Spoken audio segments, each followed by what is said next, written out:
castle. How's everybody doing?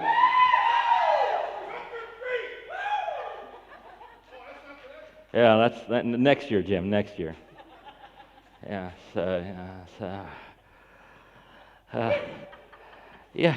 You got that one family member who's all about one holiday. You know, that's their entire life is about one holiday. Yeah, Jim's is Halloween, and so anyway, I was going to wait and tell you this second, but we had an incredible time yesterday at Trunk or Treat.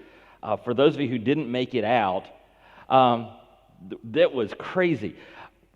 Last year, when we did Trunk or Treat, I was convinced we had such a big crowd because it was a beautiful, warm, sunny day, and everybody had been cooped up for a year. And I said, well then, so we're at a big crowd because of that. And yesterday, it was not warm and sunny.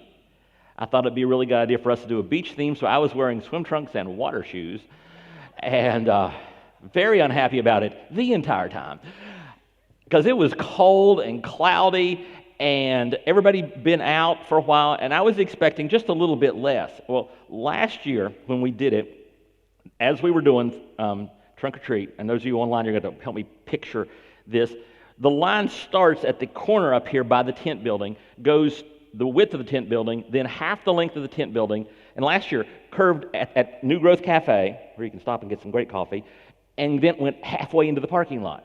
I said, well, it won't be that spectacular. This year, the line was exactly the same length, and it stayed longer. Because last year, we were done at 3, so 1 to 3. We were done right around 3. It was all, sort of dying down. At 3 o'clock, I could see the line. It was still looped around the building. We didn't finish till 3:30. We don't know. We didn't count how many people came through. It would be measured in the hundreds.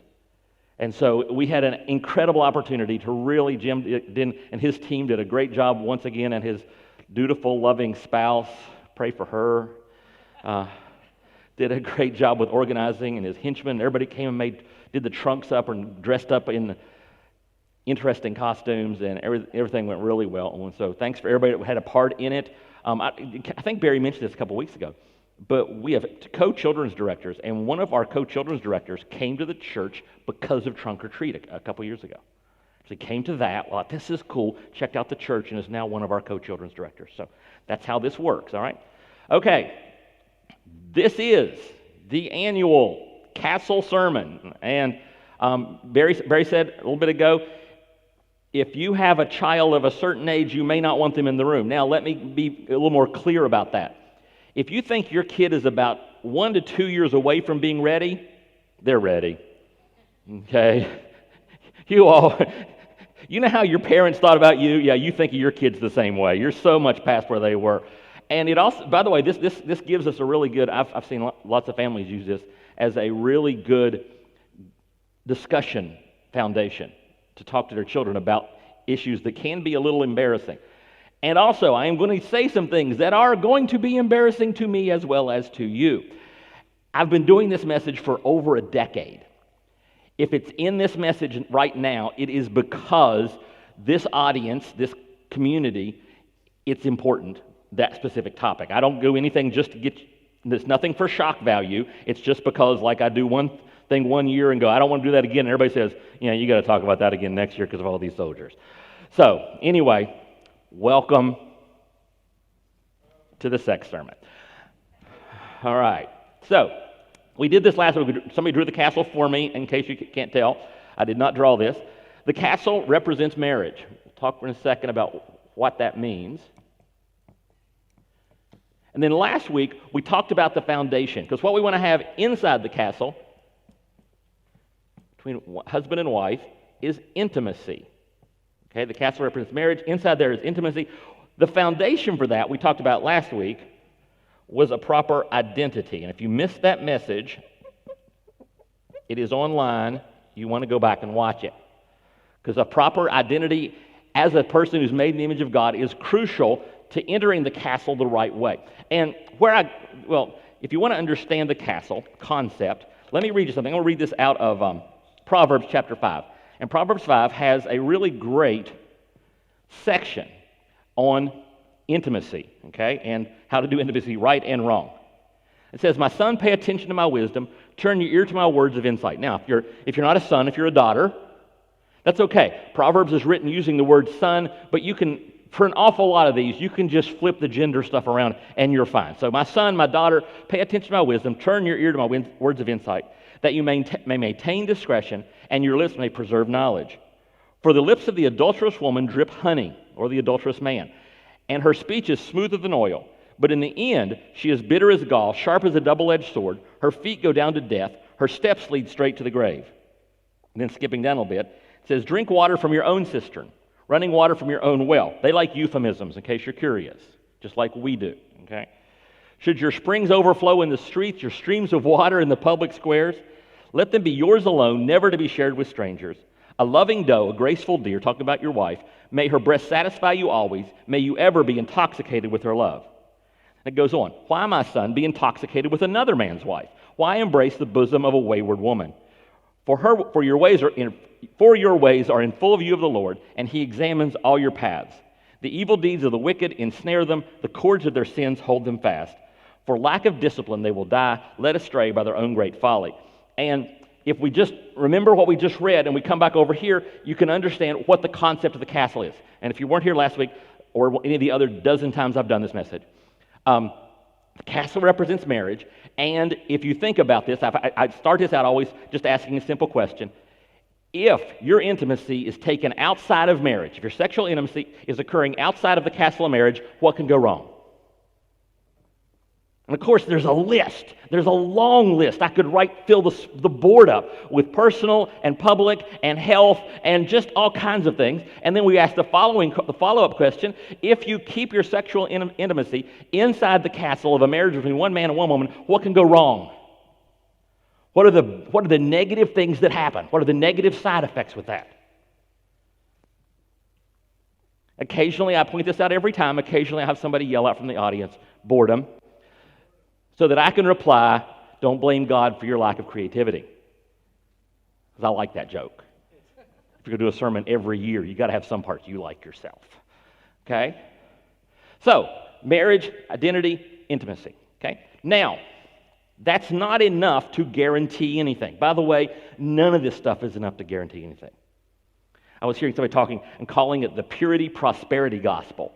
And the idea that if you do everything right, then everything works out right. Well, the problem with anything that says a guarantee is who goes into the castle? Two incredibly screwed up people. Somebody exactly as screwed up as you are, and another person who's so screwed up they'll marry you. Okay? So anytime you take two screwed up people and throw them into a mix, you're not looking for nirvana here. Everything's not going to be perfect. It's not going to be great. But you can minimize or maximize the odds of things working out by following some simple things. And the next place I want us to look at is that when it comes to the castle, there are two doors. Okay? One door is the selfish door, and the other door is the selfless door. And today we're going to be talking about how to enter through the selfless door. Because if you do anything in Christianity, what do you know about selflessness? It works better than selfishness. Okay, in Christianity, as a general rule, you can look at almost any. This is really good. I just thought of this. You can look at almost any situation. If you ask yourself, what is the selfless response and what is the selfish response? The selfless response is almost always the right answer to the question. It's like in Sunday school, the answer is Jesus. When you're doing adulting, the answer is selflessness. Okay? So, if you want to do this, how do I treat my spouse in such a way that I am being selfless? Well, the first thing that I would say is when you're dealing with intimacy and everything else, your partner should feel honored. Your partner should feel honored. Okay? There's a really cool, sometimes even in the middle of anything in the Bible, something really cool just pops out in the way that it's done. And one of them is when God makes Adam and then he makes Eve because it's not good for the man to be alone, which we all say amen to. It's never good for the man to be alone. And they bring Eve into the scene. Listen to how he greets her the first time. At last, the man exclaimed, this one is bone from my bone, flesh from my flesh. She will be called woman because she was taken from man. Yes! There was an honoring there. And it's very important, if you're going to have a good marriage relationship, that honor is a centerpiece of that. What do I mean by honor? Well, I like Mentos. Does that explain it? Mentos is the answer. Okay. I like Mentos because Mentos do the work of gum and they disappear when you're done with them. You don't got to find a place to put it. Okay? And in my line of work, I will talk for a while, and talking for a long time does not give you great breath. And then I've got to talk individually, so it's good to have something I can pop in my mouth, but I don't want to go on, oh, hey, how you doing? Mentos. They're wonderful. I love Mentos. Don't understand Mentos gum. You lose the whole thing, but that's okay. As you go through a Mentos tube, this is deep theology, folks. This is deep theology. As you go down a Mentos tube, this little flappy thing starts to develop. As you take more and more out, there's this flappy thing. And over time, it gets to the point where the flappy thing is so long, it's so hard to get one more Mentos out, that what do? You rip this part off. I would do this, but this is first service, and I need it for second service too. But after second service, I'm going to rip that thing off.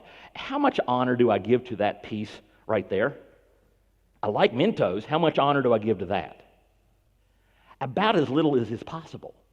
Because usually, I don't even give it the honor of throwing it away. At least not right off. I just rip it off and stick it in my pocket. And then tonight, when I get home, I'll reach in my pocket and I'll pull out all the stuff I keep in my left pocket, because there are certain things that need to be in your left pocket so you can function as an adult, like chapstick and Mentos. Okay? And I'll reach in my left pocket and I'll take all these things and I'll just drop them on the top of my chest of drawers and I'll leave them. And a lot of times there'll be this little flap of paper. And I'll leave it there for a few days, and eventually I'll get around to cleaning off the top of my chest of drawers and I'll throw that away. Usually 2 or 3. I don't even honor it enough for that. Now, I've got a couple other things in my life that are different than that. In my closet, hanging in my closet, is a very, very old white jacket. My dad wore that jacket to his wedding to my mom. Okay? Now, if I wanted to sell that, nobody's buying it. Nobody wants a semi-stained 60-some-year-old jacket. There's not a market for this. I value it. If you want it, you can't have it. Also, in my bookshelf, in my study at home, I've got a little 3-ring binder. In the 3-ring binder are pages I took out of something else. They were, my dad, when he was in high school, he would listen to West Virginia University basketball and keep a box score. He'd write the players, and my dad is the opposite of me. You know how my handwriting is terrible? My dad has perfect handwriting. So he would write down the players' names, including like Jerry West. Okay, this was in those days.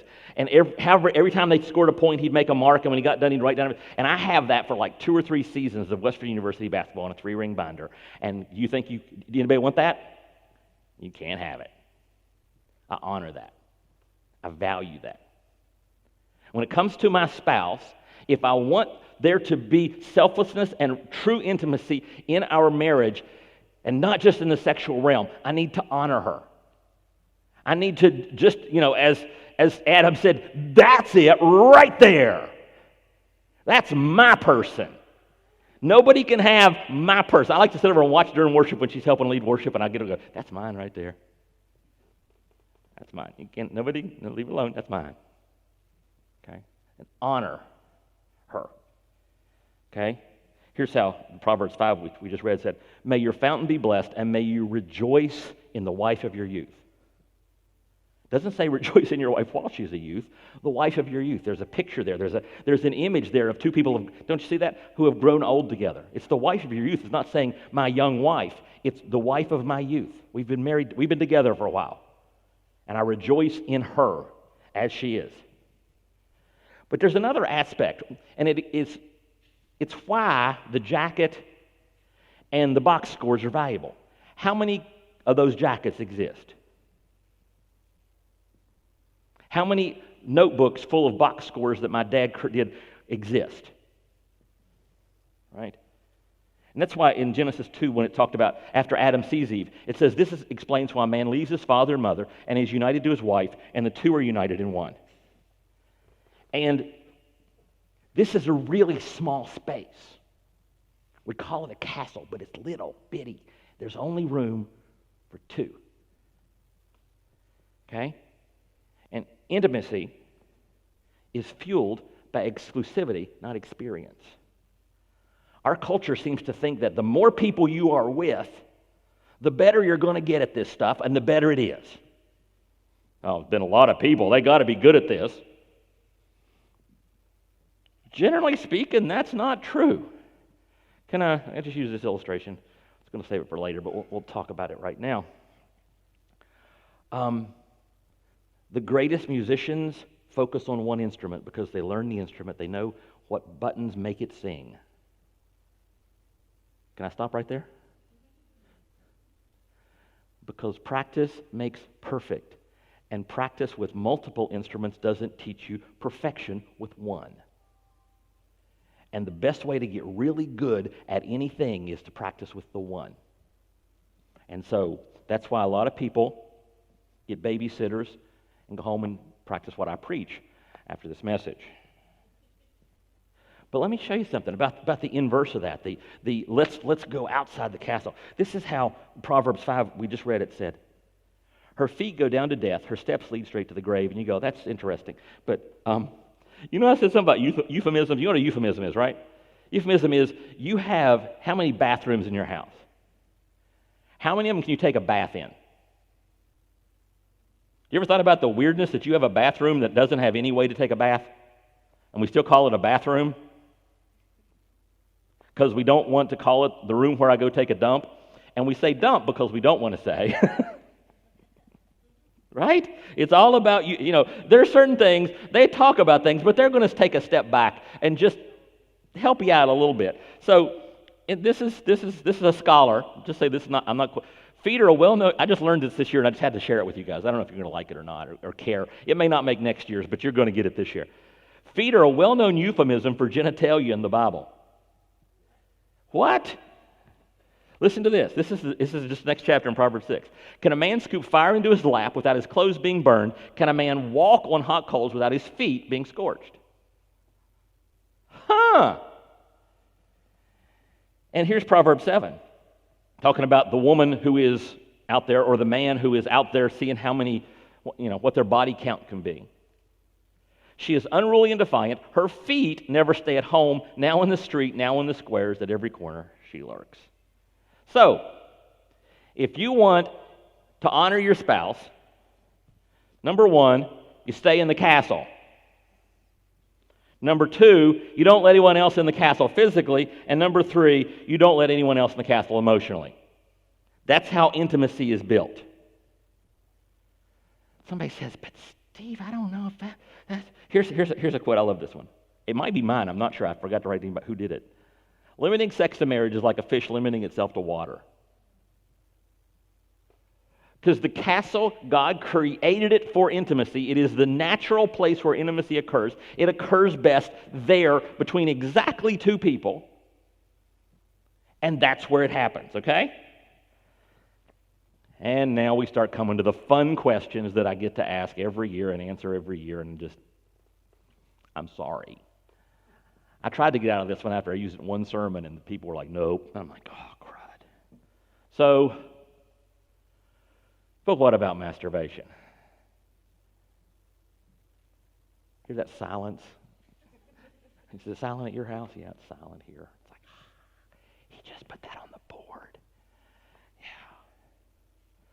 Well, it's an honest-to-goodness, real-life issue, and in our certain situation, there are special mitigating factors that make it even more of a situation, because I'll tell you that you military folks, let me tell you something else that you may or not realize this. In a lot of marriages, the couple never goes more than a week or two separated. My wife and I we've been married 31 years. We have never been apart for more than 2 weeks. Anybody military see that's a different situation than what? So I have to talk about this. And what most people do when they talk about this issue is just say, don't do it.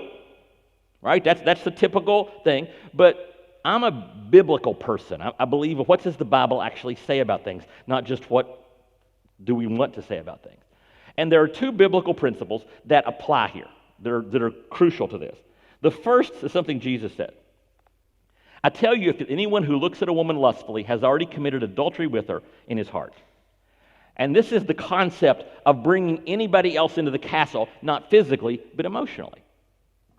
And if it is wrong, if it is adultery, for me to visualize myself being intimate with anybody other than my wife, then it's wrong for me to have intimacy in my brain with anybody else who's not my spouse. Okay? It's called adultery. God considers adultery a big deal. It made the top 10 list, God's the 10 Commandments. It's right there in there. So that's a delimiting factor right there when it comes to that M-word thing, when it comes to taking things in your own hand. That's my euphemism. There's another one. That's the first one. You have to take that into account. Okay? Is the only person in my brain my spouse? The second is this. Do not deprive each other of sexual relations. We'll just stop right there. Deprive. The word deprive is really the word defraud. And what it means is there's something that I owe somebody that I'm not giving them. Like if I have agreed that I will pay somebody so much money to acquire something and I choose not to do that, I am defrauding that person. I'm stealing something from them. And the Bible teaches that my spouse's satisfaction is something I owe them. Their sexual satisfaction is something that I owe them. And if I am depriving them of that, I am doing something wrong. So when my spouse is in, this is real heavy theology. I use French on this one to help you out. Because all of us, I think all of us, we'll go with all of us, have a cycle that the French call the ornate cycle. Because sometimes you're really, really ornate, and sometimes you're not as ornate. And when you're at the peak of the ornate cycle, there is a tendency to want to relieve the ornate stress, correct? Okay? And what is the biblical best model, the best case scenario to relieve the ornate stress? In the castle. Okay? So when my spouse is ornate, it is my job to take care of that. Now here's where the old M word kicks in. If during my ornate cycle we took matters into our own hands, so we're no longer ornate, but our spouse is ornate, we're not mentally or possibly even physically in a position to help our spouse. So, does everybody understand the theology there? Okay, that's deep stuff, but it's true. That's the reality. Okay? Matter of fact, here's how it says it is. It says, do not deprive each other of sexual relations unless you both agree to refrain from sexual intimacy for a limited time so you can give yourselves more completely to prayer. That's called fasting. We think of fasting as being food. It actually says that a marriage couple can choose to fast sexual intimacy for a limited period of time so you can pray. But afterwards, after that limited time, you should come back together again so that Satan won't be able to tempt you because of your lack of self-control. Because when a person is most tempted is when? At the peak of the ornate cycle. So one of the big reasons that it is so important that you focus here is to protect your spouse. Did you ever think about that? That's one reason you keep it in the castle is because your spouse needs you. We sometimes have this idea that some people, everybody needs this. Now, here's the next question that everybody asks. You may not ask it out loud, but you ask it. Okay? How often? Seriously, Steve, I'm going to talk about that. Okay, you ready? I like this. There's a tension here. I'm just going to play with the tension a little bit, let you guys go for just a second. Now, here's the thing. A few years ago, this magazine called Social, Psychological, and Personality Science, which sounds, sort of like Us Weekly, but not. did a study. And what they did was they went back and studied other studies. Okay, because there's lots of people studying. People count things all the time.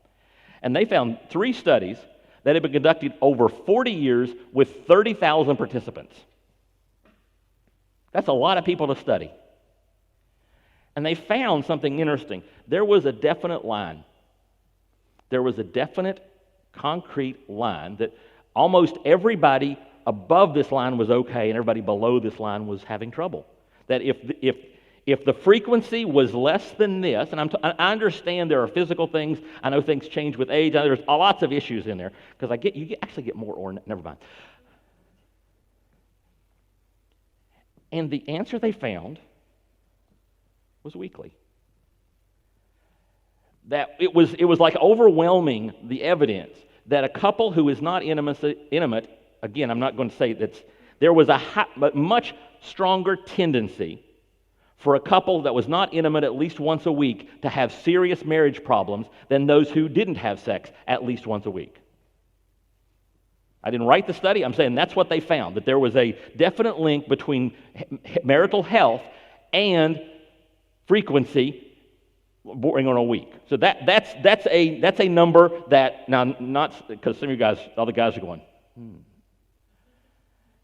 Now, but there's another piece which we just talked about, because there is that's just to give you something ballparkish. So if there's just so you can have fun conversations. Okay, we're just giving you things to talk about. But we just talked about the ornate cycle and the idea that there's also a sense of it as needed.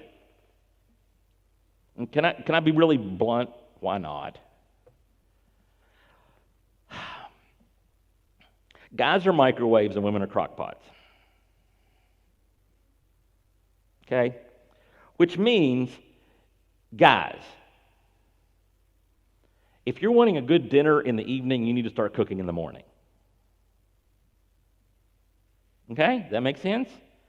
Okay? Now, guys are microwaves, meaning actually microwaves are too slow. A guy takes this long to go, hello.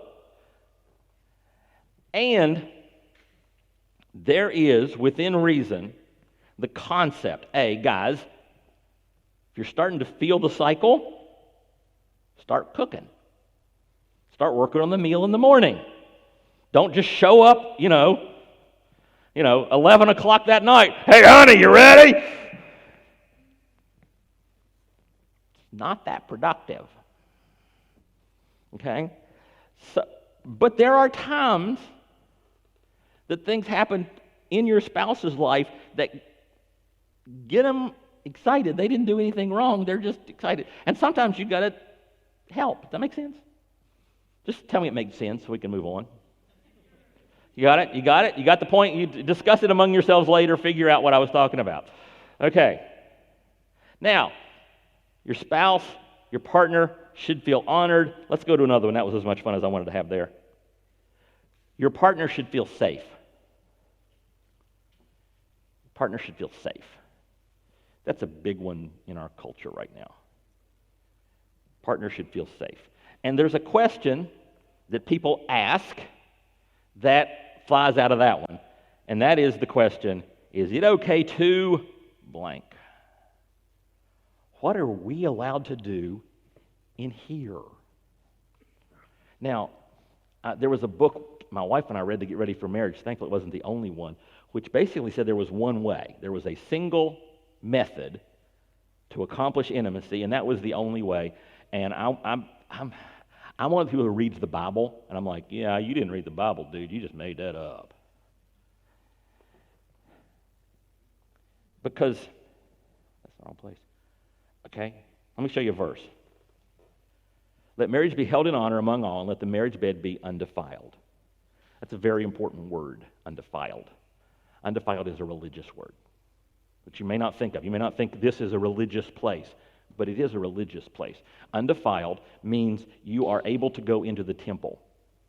You can go worship. You can worship if you're undefiled. Now, why it's important is in the Old Testament, there were lots and lots of ways you could make it so you were defiled and couldn't go to the temple. Lots and lots. You know what one of them was?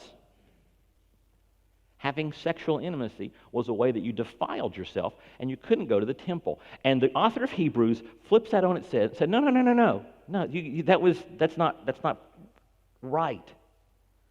Because we don't need to go to a physical temple. We go to Jesus Christ, and we are the temple of God. And so intimacy is holy.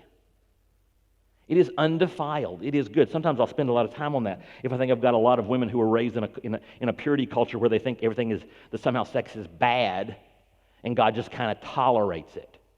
No, undefiled, good, very good. What happens in here is good. But let me give you a few more questions, because it says, is it okay to do this?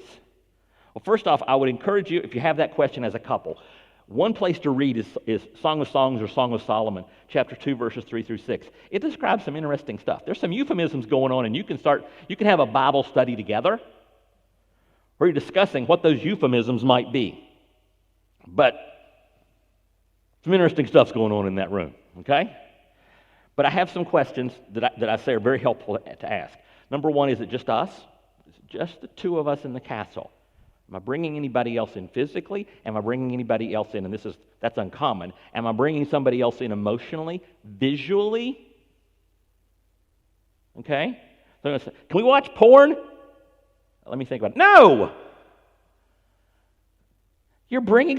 What did we just read from Matthew? If you look at another woman with lust, that's called adultery. Did you know you can commit adultery with your spouse? Because you're looking or thinking about somebody else. Sorry. Is it just us? Am I honoring my spouse? Am I exalting this person? Does my spouse feel safe?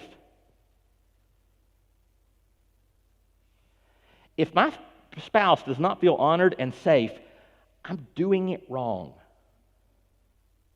Make sense? Okay? And finally, and this one I throw in especially for younger couples, because, well, let's put it that way. Am I thinking long term? What I mean by long term is this. Anytime you put two people together, especially in a marriage, we tend to have some opposite things. So there tends to be one person who's adventurous and one person who's not. Okay? And there's a tendency for the adventurous person to feel frustrated because the other person's not as adventurous. But if the more adventurous spouse keeps to these things to make sure you're honoring your spouse and your spouse feeling safe, your non-adventurous spouse will move to become somewhat more adventurous as time progresses. Okay? Now, I'm not talking, the teacups at Disney World. I thought that'd be funny. I really did. I thought that would be a humorous... I'm going to try it next service anyway, because I think it's funny if I just deliver it right. All right? But there is a tendency to grow together as you feel safe and honor each other, okay? All right, last one. Your partner should feel satisfied. Your partner should feel satisfied. Okay? Things we talked kind of about earlier. Sexual satisfaction is your partner's right, and I would also say in your responsibility. Okay? We saw this in Proverbs 5:19. She is a loving deer, a graceful doe. Let her breast satisfy you always. May you always be captivated by her love. And now, let's turn to the whiteboard. Because here's our question. Why do I care? I've just said, okay, you need to make sure your spouse is honored, that your spouse is safe, right? And their spouse is satisfied. Why should I spend that energy? Well, this is something you may not have thought about. Because there's a cycle that occurs in the castle. And it depends on which door you come in. Do you come in the selfish door or the selfless door? Now, if you come in the selfish door, what are you focused on? My satisfaction. Now, what does that tell you is likely to be happening as far as your partner's satisfaction? Are they likely to be satisfied?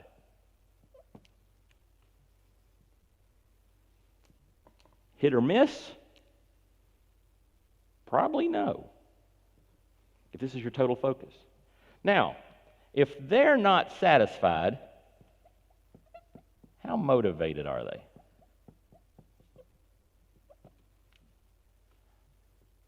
Or to put it another way, if you go to a restaurant and the service is bad and the food is bad, what are the likelihoods you're going to want to go back? It's not. So if they're not satisfied and motivated, what's going to happen to your satisfaction? You've already figured out the other one, haven't you? If I focus on their satisfaction, what are the odds they're going to be satisfied? Well, hopefully, if I've been playing this instrument for a while, pretty good.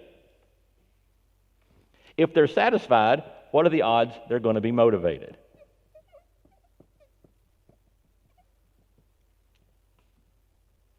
Anybody? Really good.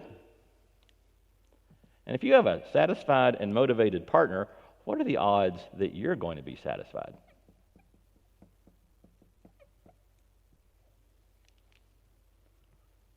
Yeah. I told you. In almost anything with Christianity, if you have a choice between selfish and selfless, take selfless. It almost always brings you more likely to the better result. The result you're looking for is almost always under the banner of selflessness. And some of you are like, you come in through the door of selfishness, and your identity is not in Christ, it's in trying to prove yourself, trying to be something, and so you come into the room with that, and you come out and you're like, and your partner doesn't want to go back to that restaurant ever. Because the service is terrible and the food's no good. But if you're a chef and you make sure that your partner is satisfied, they'll be motivated, and the chance of you guys having a really good intimacy within your marriage multiplies if both partners come in through the selfless door and are focused on making sure the other partner is satisfied. Does that make sense? Does that make sense? Could it be more logical? Is there any way that I could make it more logical than that? And we've got a culture that is teaching you the opposite, that it's all about me, it's all about my satisfaction, it's all about me going out and getting the body count together so I can have enough partners so that I can be satisfied, and we keep seeing people over and over and over who are not satisfied because they're not doing it this way. One of my favorite illustrations, I quit using the name because it's an old illustration, but it still works. One of the most prominent supermodels of the 80s divorced her husband. Most prominent supermodels of the 80s, she was on the swimsuit cover issue of Sports Illustrated over and over and over again. She divorced her husband because he had a problem with pornography.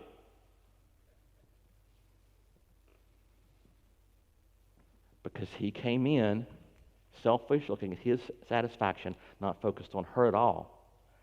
So that, to go back to what it said in Proverbs, so that her breast didn't satisfy him. Because he was so busy trying to be outside the castle, trying to look for that, trying to form his identity with his sexual conquests. You know what a win here looks like? A win here is an 80-year-old couple walking down the beach. He's got on sandals and socks, black socks. Okay? She's wearing a muumuu. And they're holding hands. And every once in a while, you'll catch them just glancing at each other and bumping each other. A little bit of a grin. I'll be honest, what's happened in the castle is not what was happening in the castle when they were 25.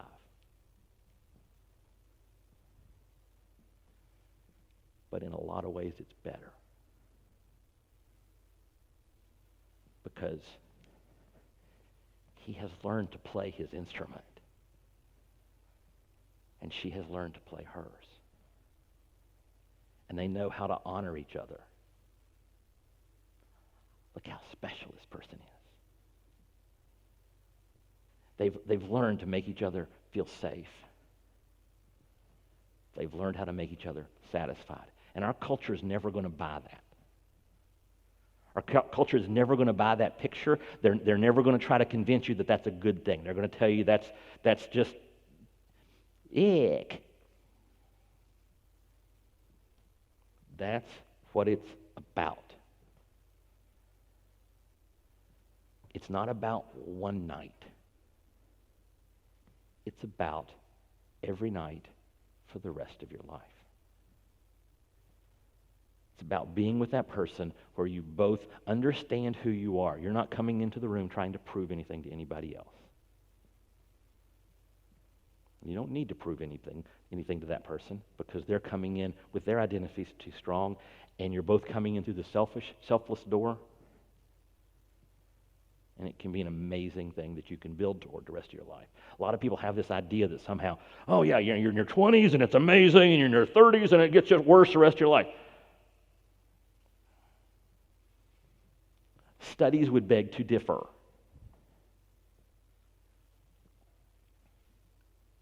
Now, I'm going to give you what next week is because next week's heavy. Because what if somebody messes up? How do you fix that? That's what we'll talk about next week. We'll talk about this is the ideal. This is how we want things to work. But we are in a screwed up culture with a culture that's screaming all these other things to us, and we have people who mess up a lot frequently. How do we recover from a mistake? How do we recover from a sin? Because nobody's perfect, and it may not be huge, but everybody's going to fail at this stuff in some way, somewhere along the way. But that's not what we're talking about today. Today we're talking about winning. Today we're talking about the reality that you have your person in your place.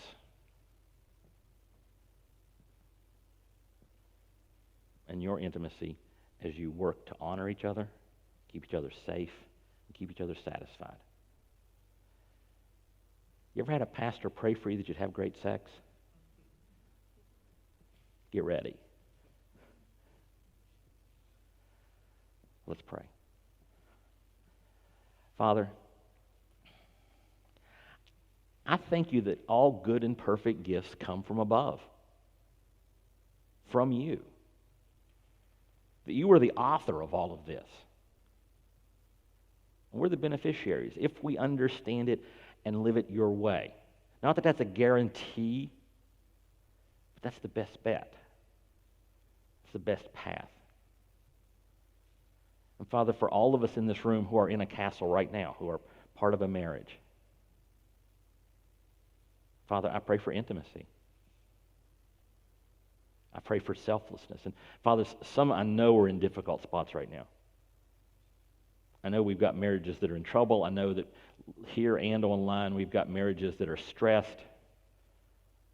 We've got two people who've been living selfishly for so long it's hard to even figure out how to turn that cycle around. Father, it is possible. And I pray for those marriages that are challenged right now. In the intimacy area or any other area of their marriage, I pray for those marriages that you would be turning them around. That you would be giving them the courage to do the things that will turn the marriage around. The Father, that the castle would become a place of great joy and satisfaction for every married couple. For the people who are looking for a partner, who are hoping to eventually end up in a castle. Father, don't let them compromise. Father, I end up with so many times I meet somebody who married outside of their faith, and they thought it was a good idea, and now they're struggling. For all the single people that we're talking to, the ones who want to get married, being single is a great thing, you say. But if they want to get married, bring them the right spouse at the right time with the right character and the right temperament with a secure identity, and you be building the identity of the people here, be building the identity of the people who might be their spouses. And Father, for the ones who have failed, who are recovering from a failure, I pray for your healing, for your grace, for your forgiveness, for understanding, and for restoration. And Father, for our military, those who are far from home, far from spouse, far from the castle, keep them safe and keep them pure. And Father, if there's anyone here or anyone online who does not have a relationship with you, I pray that today would be the day for that as well. And it's in Jesus' name I pray. Amen. Every sermon has to end with this, because there is a God, and God knows what's best for you, and one of the best things for you is, maybe the best thing for you, is a relationship with Him. If you'd like to talk to us about having a relationship with Him, you grab one of these blue bags after service if you're in the auditorium. We have some around here. There's some and around. If you grab a blue bag, which happens frequently, we'll match you up with somebody who's been trained. They'll take about 7 to 10 minutes, unless it's Kevin, and he takes about 20. And they'll unpack the bag with you and show you how to have a relationship with Christ. If you're online, email me, steve@spoutsprings.org, and we'll match you up with somebody, and we'll get you connected to help that relationship with Christ. If you're in the auditorium right now, and there's something you want to pray about during this next song, we've got a cross over there. And if you might want to pray with your partner, or just go pray. And you can do that about anything. If you want to pray with somebody, we've got some people around the outside over there that would love to pray with you. If you want to take communion, we've got a communion station there. And that's that one verse I want to dig into your head as you're going out. Every good and perfect gift is from above, coming down from the Father of lights, and that includes sexual intimacy. Don't let anybody tell you differently, and don't let anybody talk you into compromising when it comes to anything about the castle.